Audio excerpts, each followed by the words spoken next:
Hello everyone, welcome in look and learn classes. आज हम पढ़ने वाले हैं ज्योग्राफी का चैप्टर 5 जिसका नाम है वाटर। ओके, इस चैप्टर को स्टार्ट करने से पहले सब अपना अपना एनसीईआरटी का बुक निकालेंगे, हाइलाइटर और पेंसिल भी इसके साथ में निकालेंगे। और जो लाइन में आपको यहाँ पे हाईलाइट करा रही हूँ वो आपको हाईलाइट करनी है। उसका क्वेश्चन जो मैं आपको डिक्टेट करा दूंगी और आंसर जो है वो मैं आपको यहाँ पे क्या करा दूंगी, इस वीडियो के अंदर हाईलाइट करा दूंगी। ओके, और इस वीडियो को देखने के बाद आप क्या करेंगे, लुक एंड लर्न क्लासेस को क्या करेंगे, सब्सक्राइब जरूर करेंगे, वीडियो को लाइक करेंगे, ज्यादा से ज्यादा अपने फ्रेंड्स के साथ वीडियो को क्या करेंगे, शेयर करेंगे, ताकि उनको एनसीईआरटी की जो बुक होती है उसके अंदर जो चैप्टर के अंदर जो है क्वेश्चंस जो है वो पता चल सके और उनके आंसर्स जो है वो क्या कर सके, लर्न कर पाए। ओके, तो सबसे पहले हमारा क्वेश्चन 1 है। सबसे पहले आपको ये ग्लोसरी निकालनी है जिसके अंदर दिया हुआ ये हेडिंग टेरेरियम। तो यहाँ पे क्वेश्चन बनेगा व्हाट इज टेरेरियम, क्या होता है। क्लियर, पहली चीज। ओके, तो ये येलो कलर की लाइंस जो है वो आपको अपनी बुक के अंदर अंडरलाइन कर लेनी है, क्वेश्चन नोट कर लेना है, व्हाट इज टेरेरियम, क्या होता है। ओके, इसके बाद में आपको वापस ये मैंने यहाँ पे येलो कलर की लाइन हाईलाइट कराई है, our earth is like a terrarium. तो ये लाइन भी आपको हाईलाइट करनी है। तो और मतलब इसके अंदर पूछा जा सकता है कि जो हमारी अर्थ है वो भी क्या है, एक टेरेरियम जैसी है। क्लियर, दो क्वेश्चन हो गए आपके यहाँ पे, एक तो टेरेरियम का डेफिनेशन और दूसरा यहाँ पे मैंने जो आपको यहाँ पे बताया कि आपको एक टेरेरियम का एग्जांपल देना है। तो हमारी अर्थ जो है वो एक एज अ टेरेरियम जो है वो क्या है, मतलब वर्क है। ओके, अब इसके बाद में आपको यहाँ पे ये ब्लू कलर की लाइंस जो है वो अंडरलाइन करनी है। ओके, इसके अंदर क्या क्वेश्चन बनेगा, व्हाट इज वाटर साइकिल, क्या होता है। क्लियर, तो पूरा वाटर साइकिल का डेफिनेशन जो है लिखने के लिए आपको ये जो ब्लू कलर की लाइन है उसमें से वाटर साइकिल का जो डेफिनेशन है लर्न करना, हाईलाइट करना है, प्लस उसको लर्न करना है और इसके आप नोट्स भी बना सकते हैं। क्लियर, अब ये जो वाटर साइकिल जो होता है, ओके, अब ये एक पूरा प्रोसेस है।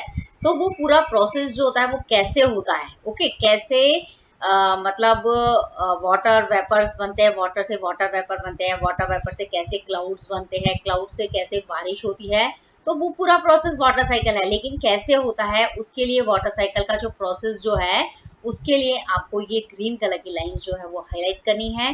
क्लियर, उसके साथ साथ में आपको ये वाटर साइकिल का ये जो पूरा डायग्राम जो है वो पूरा क्या है, बनाना आना चाहिए। ये क्वेश्चन जो है वो 5 मार्क का भी हो सकता है, 3 मार्क का भी हो सकता है और 1 मार्क का भी हो सकता है। 1 मार्क में आपको वाटर साइकिल का डेफिनेशन पूछेंगे, पूरा वाटर साइकिल का प्रोसेस पूछ सकते हैं। तो आपको ये ब्लू कलर की लाइन भी लिखनी है प्लस ग्रीन कलर की लाइन लिखनी है। और उसके लिए उसके साथ साथ में अगर आपको 3 या 5 मार्क का क्वेश्चन आता है और उसमें डायग्राम भी पूछते हैं आपको, तो ये आपको डायग्राम भी है वो पूरा बनाना है। उसके साथ साथ में आपको इसके अंदर जो वाटर साइकिल के अंदर जो ये से इवेपोरेशन एक स्टेप है, ओके, उसके बाद कंडेंसेशन होता है, उसके बाद प्रेसिपिटेशन होता है, उसके बाद क्या होती है, बारिश होती है। तो ये पूरा वाटर साइकिल का डायग्राम प्लस उसको लेबल करना है आपको यहाँ पे आना चाहिए। क्लियर, तो वाटर साइकिल से रिलेटेड मैंने आपको यहाँ पे क्वेश्चन बता दिया। ओके, अब एक 1 मार्क का क्वेश्चन में आ सकता है कि आपसे जो मतलब फ्रेश वाटर के जो मेजर सोर्सेज होते हैं, ओके, फ्रेश वाटर के जो मेजर सोर्सेज है उसके नाम लिखने हैं। तो उसके नाम जो है आपको यहाँ पे दिए गए हैं। ये इसके लिए आपको ये पर्पल कलर की लाइंस जो है वो क्या करनी है, हाईलाइट करनी है। इसके अंदर आपको क्वेश्चन पूछा जाएगा कि जो फ्रेश वाटर की जो मेजर सोर्सेज हैं उसके नाम लिखो, तो आपको यहाँ से नाम लिखना है। ओके, अब इसके बाद में आपको ये ग्रीन कलर की लाइंस जो है वो हाईलाइट करनी है। ओके, इसके अंदर आपको 2 ऐसे सोर्सेस के नाम लिखने हैं जिसके अंदर क्या होता है, सॉल्टी वाटर होता है। तो उसका आंसर है ओशन बॉडीज और सीज। क्लियर, तो इसके लिए आपको ये ग्रीन कलर की लाइंस जो है वो हाईलाइट करनी है। ओके, इसके बाद में आपको ये जो ब्लू कलर की लाइन है वो अंडरलाइन करनी है। यहाँ पे क्या बताया गया है कि यहाँ पे क्वेश्चन पूछा जा सकता है कि जो ओशन का जो वाटर होता है वो कैसा होता है, सॉल्टी और सैलाइन होता है। लेकिन क्यों होता है सॉल्टी और सैलाइन, तो उसका आंसर जो है, उसका आंसर के लिए आपको ये जो पूरा ब्लू कलर की लाइन है वो आपको क्या करनी है, अंडरलाइन करनी है। प्लस उसके अंदर ओशन के अंदर जो सॉल्ट है, मतलब जिसकी वजह से वो उसका ओशन का पानी सॉल्टी होता है, तो उस सॉल्ट का नाम जो है वो आपको पता होना चाहिए। और उसका नाम मैंने यहाँ पे हाईलाइट किया है, सोडियम क्लोराइड, जिसको आप कॉमन सॉल्ट भी कहते हैं। ये आंसर्स जो है वो आपको 1 मार्कर में क्या कर सकते हैं, पूछे जा सकते हैं। प्लस ओके, इसके अलावा यहाँ पे ये जो मैप है, इस मैप के अंदर आपको मतलब सीज दिए हुए हैं, ओके, लेक दिए हुई है, रिवर दिए हुई, जितनी भी सीज के नाम इस मैप के अंदर है, जितनी भी लेक्स है, जितनी भी रिवर्स हैं, उसके नाम आपको यहाँ पे उस पूरे मैप के अंदर देखना है, उसका लोकेशन देखना है, फिर आपको मार्केट से पॉलिटिकल मैप लेके आना है और उसके अंदर पहले सबसे पहले सीज देखेंगे, मतलब बना के देखेंगे, फिर लेक्स बनाएंगे प्लस रिवर बनाएंगे। ओके, इतना आपको समझ में आ गया? ये आपको क्या करना है, अपने आप से करना है। ओके, अब जो हमारा नेक्स्ट है कि ये जो आपको यहाँ पे डू यू नो, जो ये ब्लू कलर का बॉक्स है वो निकालना है। उसमें से मैं आपको क्वेश्चन बता देती हूँ। उसके लिए सबसे पहले आपको ये येलो कलर की लाइंस जो है वो अंडरलाइन करनी है। यहाँ पे क्वेश्चन बनेगा व्हाट इज सैलिनिटी, क्या होती है। ओके, पहला क्वेश्चन। ओके, दूसरा क्वेश्चन ये है, दूसरी मतलब इसके बाद में आपको एक ग्रीन कलर की लाइन अंडरलाइन करनी है। यहाँ पे आपको क्वेश्चन में एमसीक्यूज के अंदर पूछा जा सकता है कि जो ओशन की जो एवरेज सैलिनिटी होती है वो कितनी होती है, वो आपको क्या करना है, यहाँ से क्या करना है, उसका आंसर यहाँ से लिखना है। ओके, इसके बाद में ये जो ब्लू कलर का बॉक्स है डू यू नो जो है वो भी बहुत इंपॉर्टेंट है। इसके अंदर आपको पूछा जा सकता है कि जो डेड सी जो है वो कहाँ पे है, इजराइल के अंदर है, उसके अंदर कितनी सैलिनिटी होती है। ओके, ये क्वेश्चन वैसे मतलब मैंने एमसीक्यूज वाले बता दिए हैं। इसके बाद में पूछा जा सकता है कि डेड सी क्या होता है, क्लियर।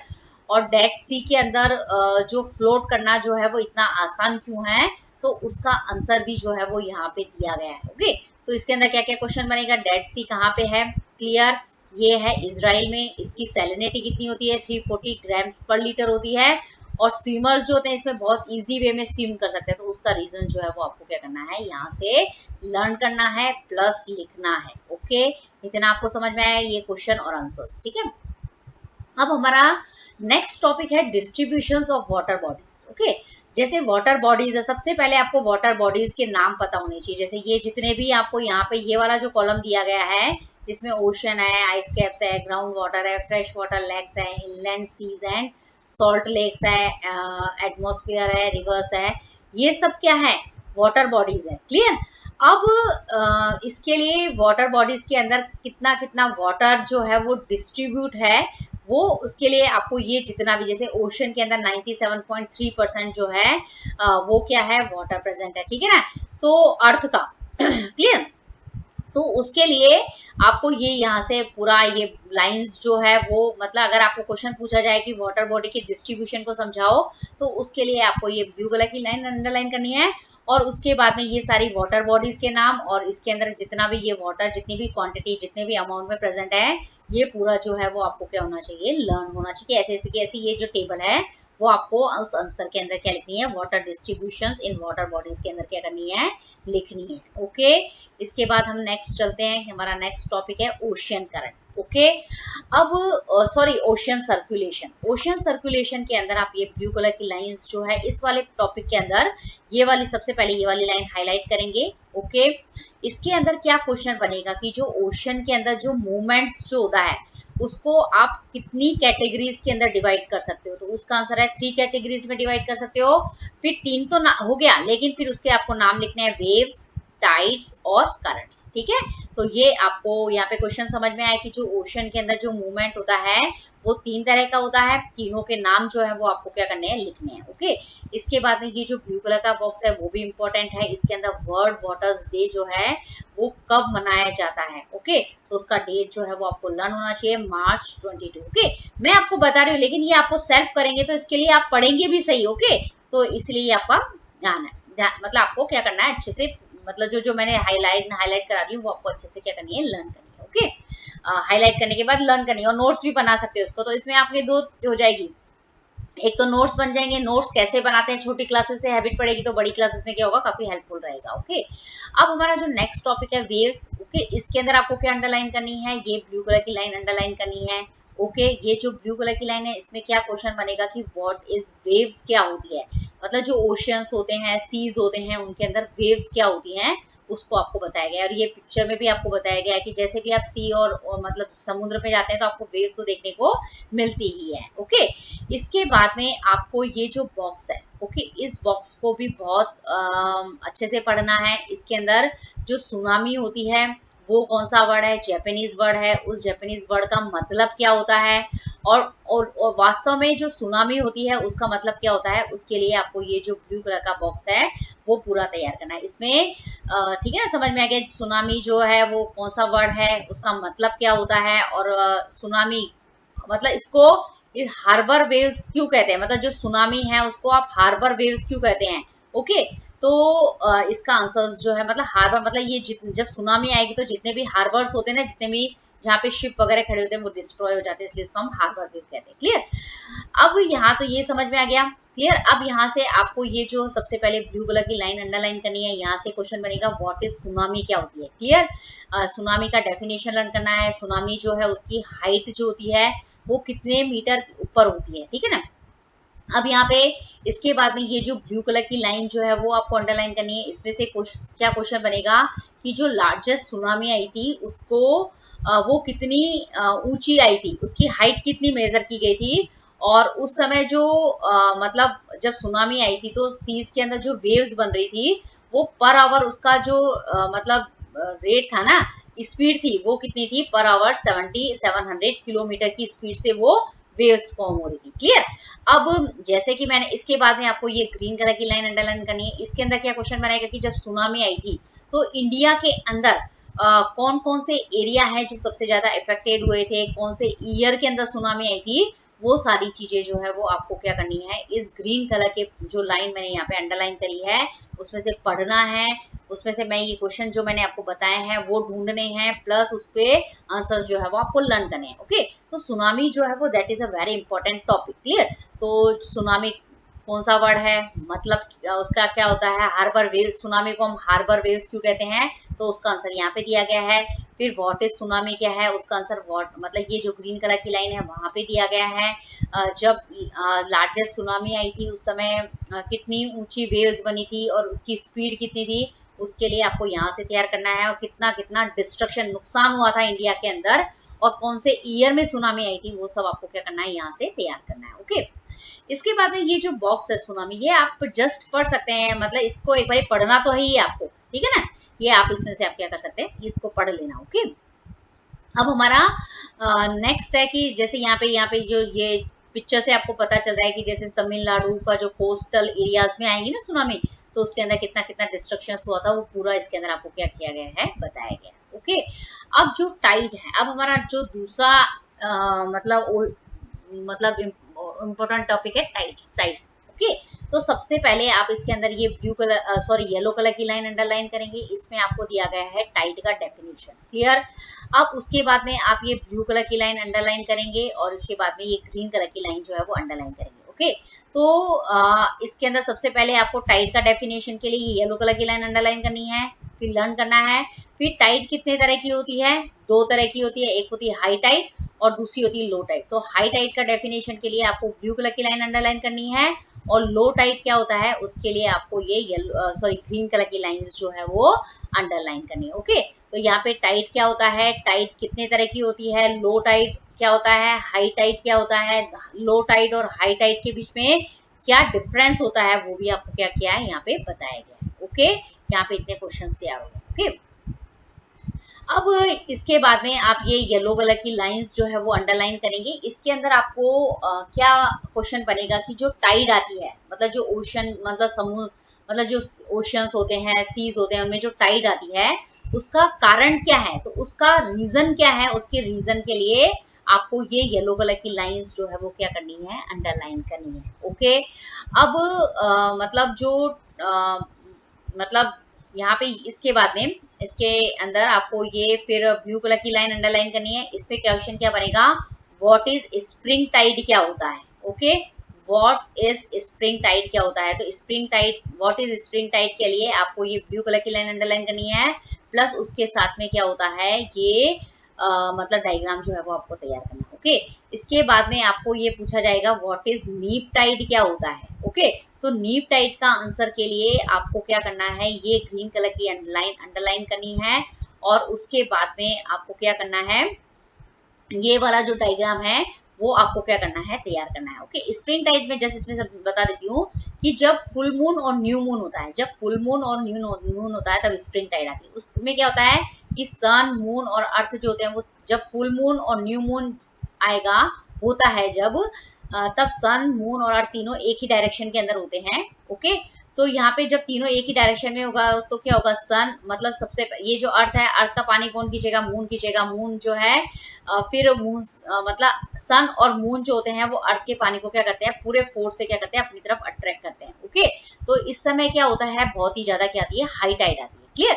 अब ये भी एक ही सिचुएशन है, इसमें ये या तो सिचुएशन ऐसी हो सकती है या फिर ऐसे हो सकता है कि सन अर्थ मून ऐसे तीनों एक लाइन में, इस तरीके से भी हो सकते हैं। तो इस कंडीशन के अंदर क्या होगा कि मतलब क्या होगी, जो टाइड आएगी वो कैसी होगी, हाई टाइड होगी। और जो हाई टाइड होगी उसको हम क्या बोलते हैं, स्प्रिंग टाइड कहते हैं। अब इसके अंदर क्या होता है, नीप टाइड के अंदर क्या होता है कि जो मून की जो पोजीशन होती है वो अर्थ की क्या होती है, या तो ऊपर होती है या फिर अर्थ की क्या हो सकती है, नीचे की तरफ होती है। मतलब जब मून जो होता है अर्थ के या तो ऊपर हो या नीचे हो, अगर ऊपर होगा तो उसको हम फर्स्ट क्वार्टर बोलते हैं, नीचे होगा तो हम उसको क्या बोलते हैं, लास्ट क्वार्टर कहते हैं।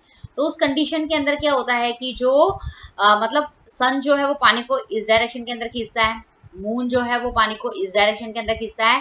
तो मतलब उसकी वजह से क्या होती है, जो टाइड बनती है वो कम हाइट की बनती है, तो उसको हम क्या बोलते हैं, नीप टाइड कहते हैं। लो टाइड और इस तरह की जो लो टाइड होती है उसको हम क्या बोलते हैं, नीप टाइड।